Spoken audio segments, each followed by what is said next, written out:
करा दो न हो। असुआरा के मेला घुमा दो न हो, आयरन देवी के दर्शन करा दो न हो। पूजा करे में तनिको न भूल चाहे, ले ली पर प्रसादी जान देवी माई के, लाल फूल चाहिए। ले ली पर प्रसादी जान देवी माई के, लाल फूल चाहिए।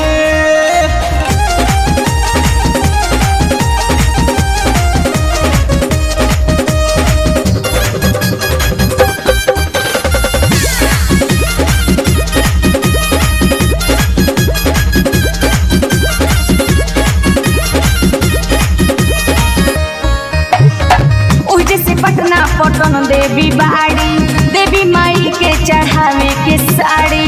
देवी माई दे दी है गोदी में ललनावा, कहिए से होइल बा हमरो गमनावा। ओजे से पटना पटन देवी बाड़ी, देवी माई के चढ़ावे के साड़ी। देवी माई दे दी है गोदी में ललनावा, कहिए से होइल बा हमरो गमनावा।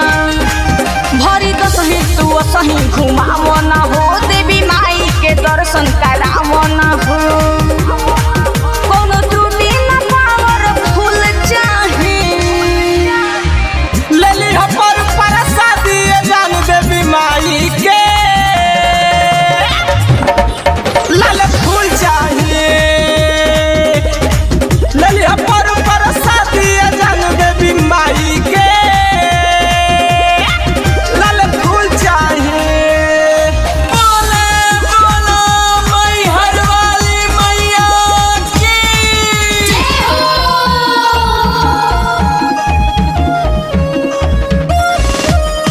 Music by master Gururam.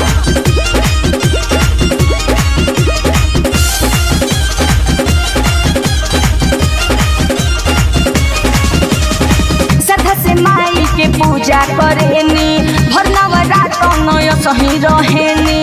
खुश हो जाए पूजा तन मन धन से, हम तो पूजिले बचपन से। श्रद्धा से माई के पूजा करेनी, भर नवरात नय सही रहेनी। खुश हो जाए पूजा तन मन धन से, हम तो पूजिले बचपन से। माई निश्चर के नाश करे वाली हई, पूरा जग में पूजाली शेरा वाली हई। बाबा कोरिंद छोटुआ होल चाहे, ले ली पर प्रसादी पुनीत देवी माई के, लाल फूल चाहिए। ले ली पर प्रसादी पुनीत देवी माई के,